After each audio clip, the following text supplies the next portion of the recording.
रजनी, इस बार की डेकोरेशन एकदम हटके होनी चाहिए। मैंने वो बलून आर्क वाले को फोन कर दिया है। वो गोल्डन और ब्लैक थीम रखेगा, बहुत क्लासी लगेगा यार। और हाँ, केक का क्या हुआ? वो बेकरी वर्ल्ड वाला रसमलाई केक ऑर्डर किया कि नहीं? सुदीप को वही पसंद है ना? हाँ भाभी, वो सब डन है। केक शाम को 5 बजे आ जाएगा और कैटरिंग वाले को मैंने बोल दिया है। स्टार्टर्स में पनीर टिक्का, स्प्रिंग रोल्स और मेन कोर्स में पास्ता, चाइनीज और इटालियन। प्रदीप भैया और सुदीप को कॉन्टिनेंटल बहुत पसंद है ना। इस बार का सरप्राइज देखकर वो दोनों पागल ही हो जाएंगे। बस मम्मी जी बीच में कोई। तभी किचन से मालती जी हाथ में पानी का ग्लास लिए बाहर आती है। क्या खिचड़ी पक रही है तुम दोनों देवरानी जेठानी के बीच? सुन रही हूँ मैं। चाइनीज, इटालियन, बाहर का खाना, ये सब कल के लिए हो रहा है क्या? हाँ मम्मी जी, कल सुदीप और प्रदीप का बर्थडे है ना, तो हम सोच रहे थे इस बार एक ग्रैंड पार्टी रखेंगे, सब कुछ एकदम मॉडर्न स्टाइल में। खाना भी बाहर से आएगा ताकि घर में किसी को थकान ना हो। ये सब आजकल के फालतू चौंचले हैं, कोई जरूरत नहीं है बाहर के खाने की। बर्थडे मेरे बेटों का हर बचपन से एक ही नियम है इस घर का, उनके जन्मदिन पर खाना घर में ही बनता है, और वो भी मेरे हाथों से।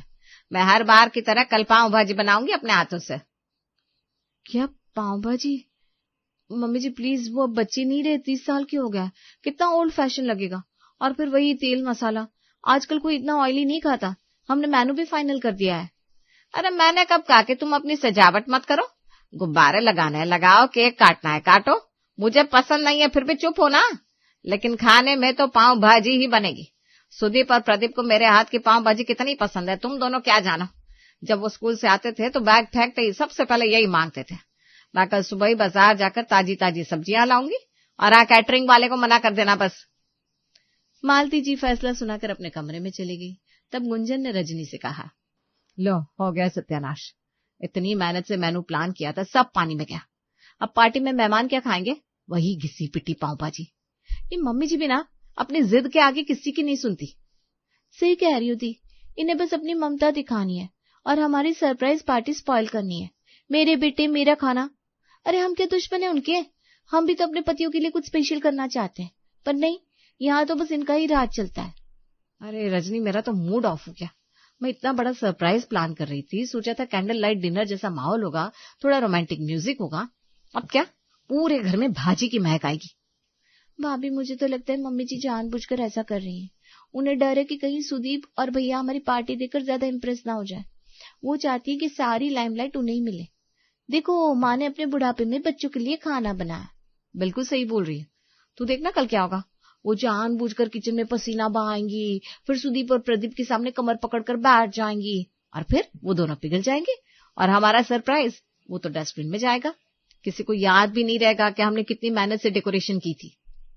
भाभी, अगर मम्मी जी पाव भाजी बना ही ना पाए तो? क्या मतलब? मतलब ये कि पाव भाजी के लिए सबसे जरूरी क्या होता है? मक्खन और देसी घी। मम्मी जी को आदत है बच्चों को घी खिलाना है, बच्चों को तंदुरुस्त बनाना है। अगर कल किचन में उन्हें घी और मक्खन ही ना मिले तो? अरे वाह, क्या दिमाग लगाया तूने। अगर सामान ही नहीं होगा तो मजबूरी में उन्हें हमारा किया हुआ खाना ही चलवाना पड़ेगा, फिर ना रहेगा बास, ना बजेगी बांसुरी।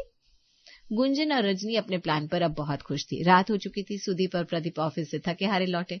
उन्होंने कपड़े बदले और फ्रेश होकर सीधे डाइनिंग टेबल की बजाय मालती के कमरे की तरफ मुड़ गए। मम्मी सो गई क्या? अरे नहीं बेटा, बस लेटी थी। आ गए तुम लोग? आओ इधर बैठो मेरे पास। आज बहुत देर करती आने में। हाँ मम्मी, कल की मीटिंग की तैयारी चल रही थी ना। आप बताओ तबीयत कैसी है? मैंने सुना आज आपने दोपहर में दवाई नहीं ली। अरे दवाई का क्या है, तुम लोग आ गए, बस यही दवाई है मेरी। आज ना पैरों में बहुत दर्द हो रहा है, लगता है पुराना दर्द फिर उभर आया है। लो मम्मी, मैं मालिश कर देता हूँ। अब दिन भर चलती रहती हो, आराम तो करती नहीं। याद है सुदीप, बचपन में जब हमें चोट लगती थी तो मम्मी कैसे पूरी रात हल्दी वाला दूध और तेल लेकर बैठी रहती थी, और आज खुद दर्द में है फिर भी हमसे नहीं कह रही है। सही कहा भैया। मम्मी कल हमारा बर्थडे है, आपको याद है ना? प्लीज कल किचन में मत घुसना, आप बस आराम करो, हम नहीं चाहते कि आप थको। अरे पगले, जन्मदिन तुम्हारा है और आराम मैं करूं? तुम्हें याद है प्रदीप, जब तुम्हारे पापा की नौकरी गई थी और घर में राशन के पैसे भी नहीं थे, उस साल तुम्हारे बर्थडे पर भी मैंने तुम लोगों के लिए थोड़ी सी चीजों से ही पाव भाजी बनाई थी। आज तो भगवान ने सब दिया है बेटा। अगर आज भी मैं अपने हाथों से तुम्हें देसी घी वाली पाव भाजी ना खिलाऊं तो मेरा मन कैसे मानेगा? मम्मी, आपके हाथ के खाने में जो स्वाद है ना, वो किसी 5 स्टार होटल में नहीं है। आप जो बनाओगी हम वही खाएंगे। कमरे के बाहर दरवाजे की आड़ में खड़ी गुंजन और रजनी ये सब सुन रही थी। देख रही हो दी, रात के 10 बज गए हैं। बीवियां कमरे में इंतजार कर रही हैं और ये दोनों यहाँ श्रवण कुमार बने बैठे हैं। मम्मी जी ने फिर से इमोशनल कार्ड खेल दिया। वो पुराने दिन, गरीबी, उफ, यही तो इनकी चाल है। अब देखो, सुदीप और भैया पूरी तरह इनके कंट्रोल में है। कल की पार्टी में भी यही होगा।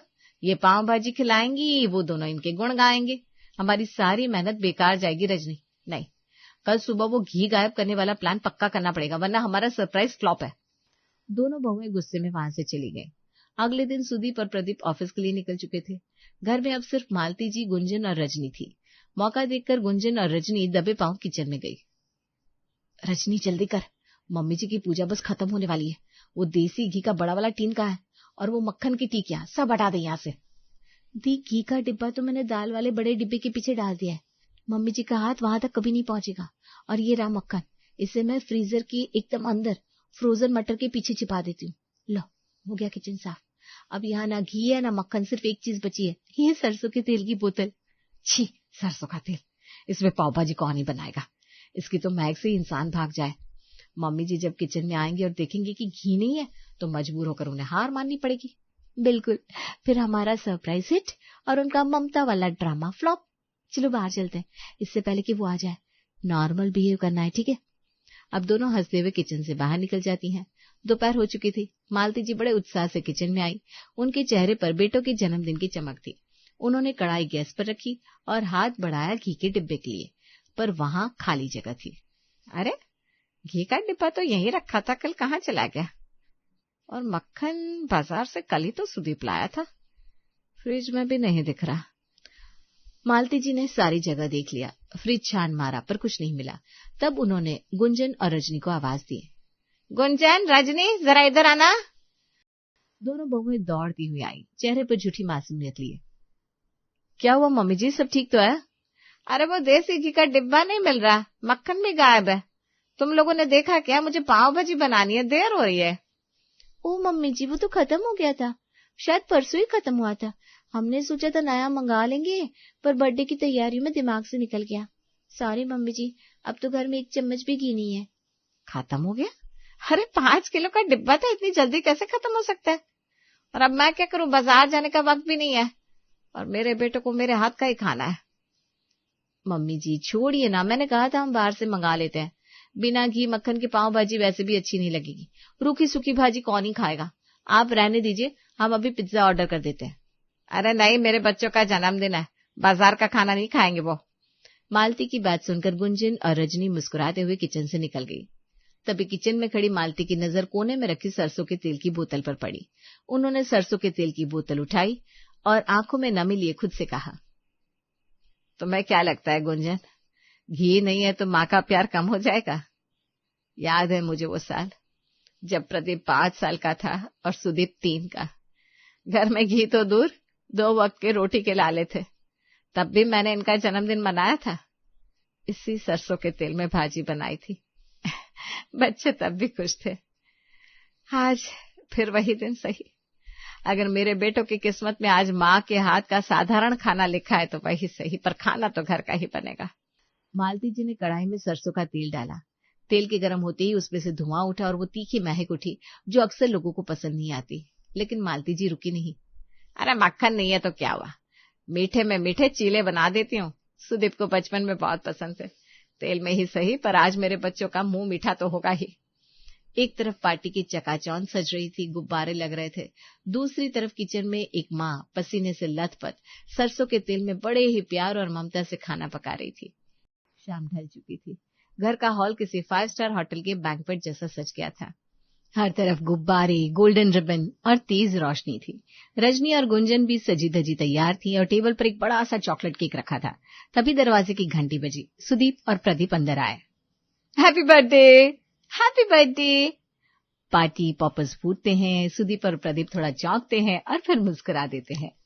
अरे वाह, क्या बात है, घर तो एकदम महल बना दिया तुम लोगों ने। थैंक यू यार, सच में सरप्राइज कर दिया। और केक भी मेरा फेवरेट रसमलाई वाला। कमाल है रजनी, तुम लोगों ने बहुत मेहनत की है। मेहनत तो करनी थी, आखिर आज का दिन स्पेशल जो है। चलो चलो, पहले केक काटते हैं, फिर डिनर करेंगे। हमने बेस्ट इटालियन और चाइनीज मंगवाया है। प्रदीप और सुदीप केक काटते हैं, सब तालियां बजाते हैं। सुदीप और प्रदीप एक दूसरे को केक खिलाते हैं, लेकिन उनकी नजरें बार बार मालती जी को ढूंढ रही थी। गुंजन भाभी मम्मी कहाँ है, दिख नहीं रही। उनके बिना ये केक, ये पार्टी कैसी। तभी मालती जी वहां आई। आ गई बेटा, मैं बस तुम्हारे लिए कुछ खास तैयारी कर रही थी। हैप्पी बर्थडे मेरे बच्चे, झुक झुक जियो। मम्मी अब तैयार नहीं हुई, आज तो पार्टी है।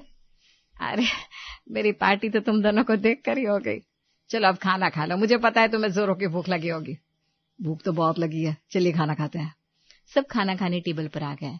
डाइनिंग टेबल पर दो तरह की दुनिया सजी थी। एक तरफ कांच के बर्तनों में पिज्जा, पास्ता, नूडल्स और महंगी सूप की कटोरियां। दूसरी तरफ मालती जी स्टील की थाली में पाव भाजी और कुछ मीठे चीले लेकर आई। तभी गुंजन ने रजनी के कान में धीरे से कहा, रजनी सूंघ रही है सरसों के तेल की बदबू, पूरा माहौल खराब कर दिया। कौन खाएगा ये पीली भाजी, देखो ना रंग भी कितना अजीब आया है। सही कहा भाभी आपने, सुदीप तो शक्ल भी नहीं देखेंगे इसकी, वो तो वैसे भी हेल्थ कॉन्शियस है। तेल में बनाई हुई भाजी देखकर ही उसका तो पेट भर जाएगा। हमारा पिज्जा ही विनर होगा आज।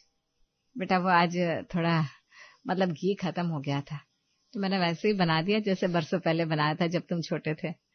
खैर तुम लोग देख लो, अगर ये इटालियन खाना है तो वो खा लो, मैंने तो बस शगुन के लिए बना दिया था। टेबल पर सुदीप और प्रदीप ने उस साधारण सी थाली को देखा। उसपे भाजी के ऊपर मक्खन का तैरता हुआ टुकड़ा नहीं था, बल्कि सरसों के तेल की महक थी। गुंजन और रजनी को लगा कि अब वे दोनों शिकायत करेंगे, लेकिन तभी कुछ ऐसा हुआ जिसकी उम्मीद उन्हें बिल्कुल नहीं थी। प्रदीप ने पिज्जा की प्लेट साइड में खिसका दी। सुदीप ने भी अपना फोर्क छोड़ दिया। दोनों ने पाव का टुकड़ा तोड़ा और उस सरसों वाली भाजी में डुबोया और मुंह में रखा। भैया याद आया पापा के जाने के बाद वाला वो पहला बर्थडे, जब घर में पैसे नहीं थे और हम जिद कर रहे थे कि पाव भाजी खानी है। हाँ सुदीप, तो मम्मी ने बिल्कुल ऐसी भाजी बनाई थी, सरसों के तेल में, बिना मक्खन के। तब हमें लगता था कि ये दुनिया का सबसे टेस्टी खाना है।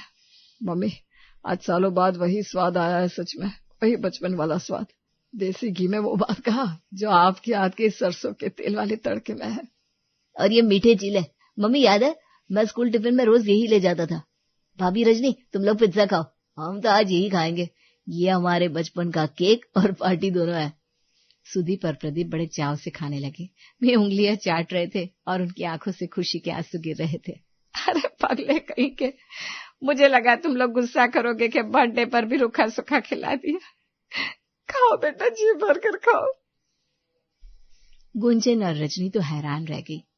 उनका नो घी नो बटर वाला प्लान तो बैकफायर कर गया था। सुदीप और प्रदीप ने जमकर खाया। पिज्जा और पास्ता वैसे का वैसा ठंडा पड़ा रहा, लेकिन सरसों के तेल वाली भाजी और मीठे चीलों की प्लेटें एकदम साफ हो गई थी।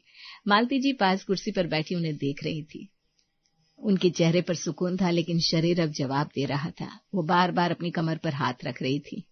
आहा मजा आ गया मम्मी, पेट भर गया लेकिन मन नहीं भरा।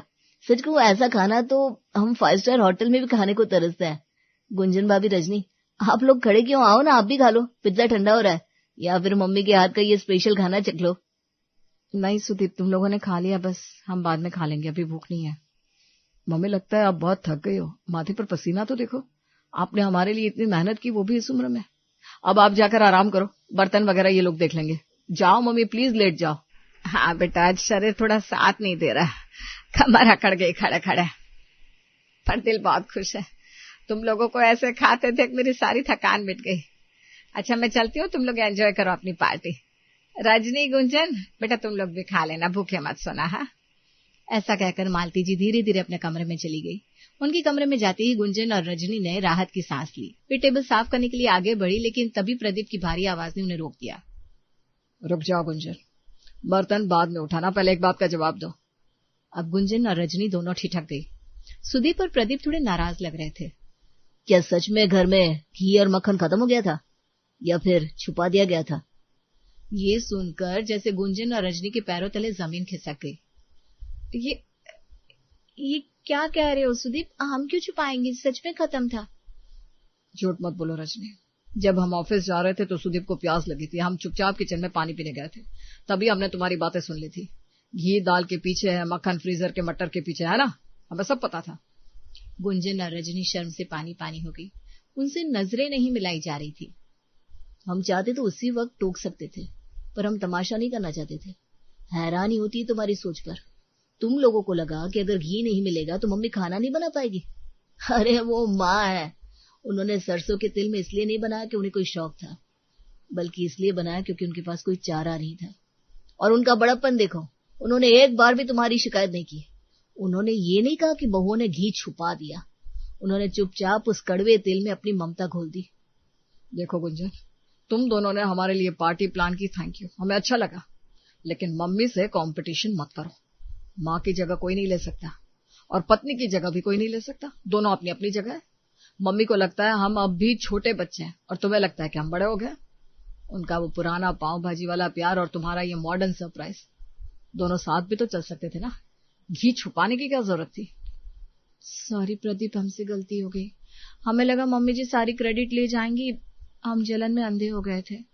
हमें ऐसा नहीं करना चाहिए था। मम्मी जी ने हमारे बुरे बर्ताव के बाद भी हमें खाने के लिए पूछा, हम बहुत बुरे हैं। सॉरी सुदीप, हम अभी जाकर मम्मी जी से माफी मांगते हैं। नहीं, अभी नहीं, वो सो रहे हैं, उन्हें आराम करने दो। अगर सच में पछतावा है तो कल सुबह उठकर उनके लिए वही वाली चाय बनाना जो वो पसंद करती है। और याद रखना, घर प्यार से चलता है, राजनीति से नहीं। गुंजन और रजनी ने आंसू पोंछे और हामी भरी। उन्हें आज अपनी गलती का गहरा एहसास हो चुका था। उस रात डाइनिंग टेबल पर रखे ठंडे पिज्जा और पास्ता ने भी एक सबक सिखा दिया कि रिश्तों की गर्माहट महंगी चीज से नहीं बल्कि नीयत से आती है। सरसों के तेल की वो महक अब उस घर के लिए कड़वाहट नहीं बल्कि एक मीठी याद बन गई थी।